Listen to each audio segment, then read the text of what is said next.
I want to talk about Biggest Loser for a minute. So there was just this Netflix documentary which you were in, and it was really well done, really good. I remember, because we were friends long before that, I remember when you called me, you said, Ricardo, I'm going to do this TV show, and I have several questions about it. But the one that I'm most curious about actually also relates to your history as a sports doctor, where you were the team doctor for the Raiders for years. You come from an athletic background yourself. You're a wrestler.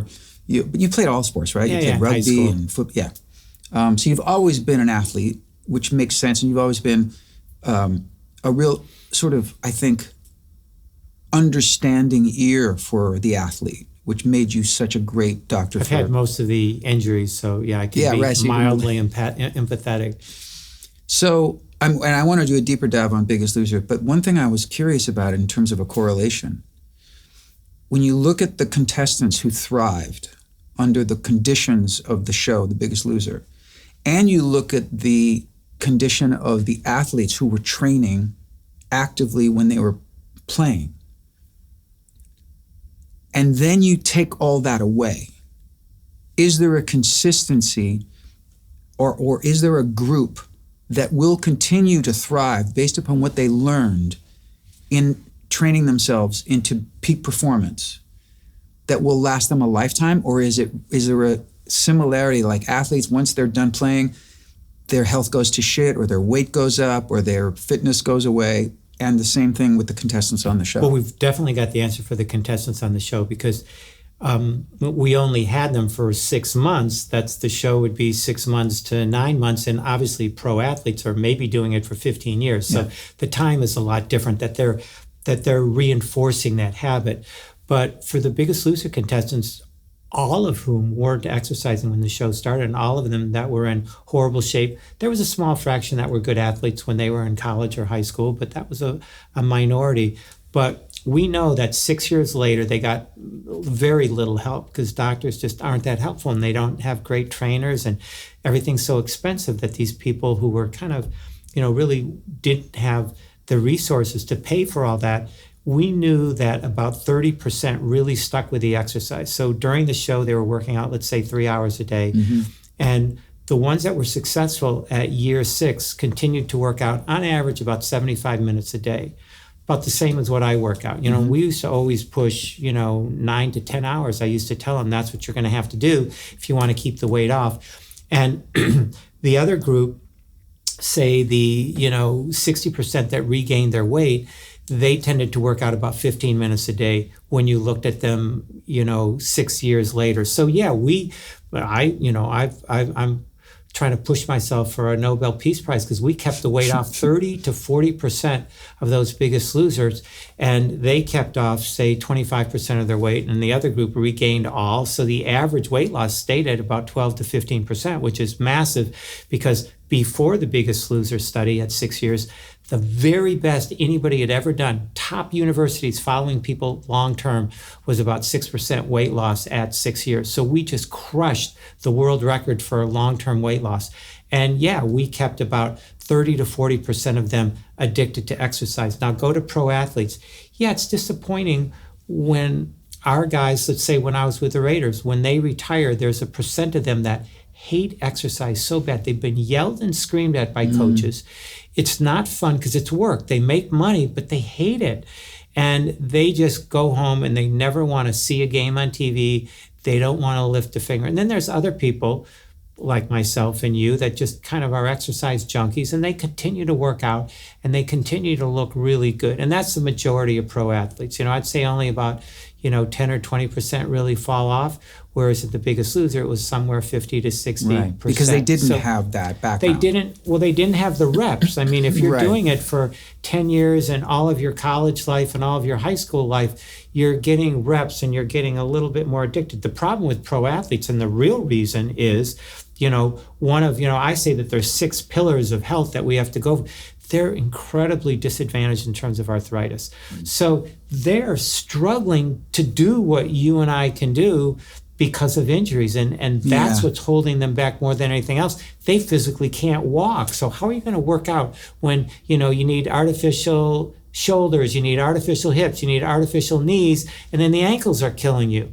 So that's what holds my pro athletes back. I'm not being unsympathetic to that, because it's absolutely a thing. And I've experienced, in my own way, I've had, I had to have my hips replaced, and You've had your share. Yeah, but I worked out through pain a lot because it was so important to me. Also, from a vanity standpoint, which is something else we'll talk about. But, and I'm not being unsympathetic to that. But I remember saying to you years ago, this is one of the other things that's indelible, something you said to me. Because when I was in so much pain with my hips, and I thought, I said to you, what if one day I have an injury or something happens to me and I can't do, and you went, I'll put you in the pool, Ricardo. I'll make you swim, and there's always the end of the line for athletes. That's the end of the line exercise. But it's still something. And if you do it vigorously, you can stay in great shape. Look a lot of swimmers are in really great shape, right?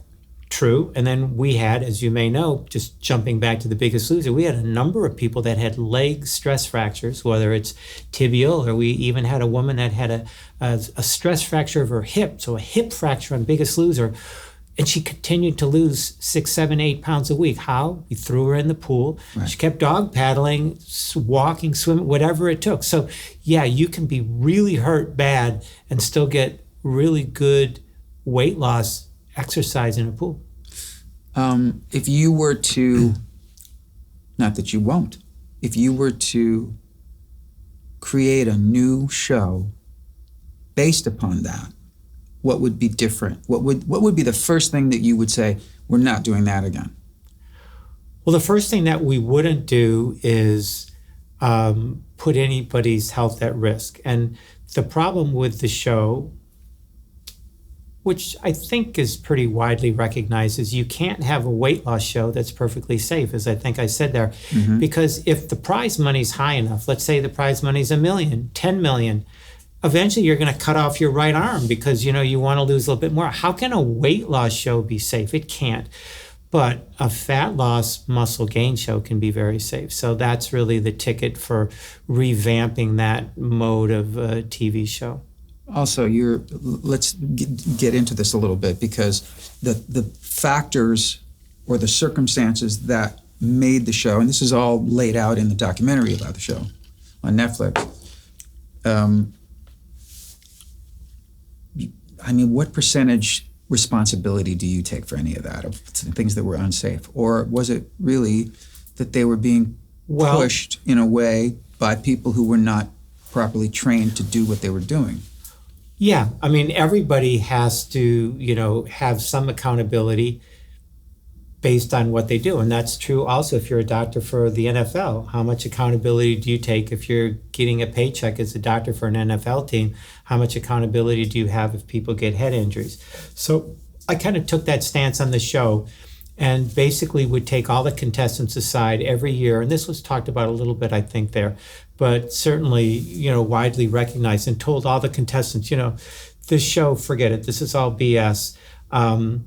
Try to get healthier. And if you just try to lose weight, you're going to potentially hurt yourself. You're going to get into a lot of trouble.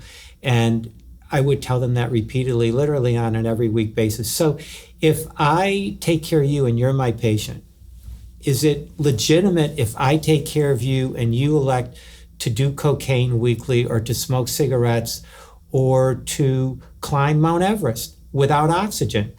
How much responsibility do I take if I am your doctor and you smoke cigarettes? Should I fire you? Should I have left Biggest Loser because there was a chance they wouldn't listen to my recommendations? So I felt very comfortable actually on the show because I gave them very clear recommendations what to do, and I told them what the temptations were going to be and how they were going to try to cut the recommendations, the recommended nutritional intake, the recommended exercise. And I told them how I thought in the long run, and maybe even the short run, that was going to hurt them.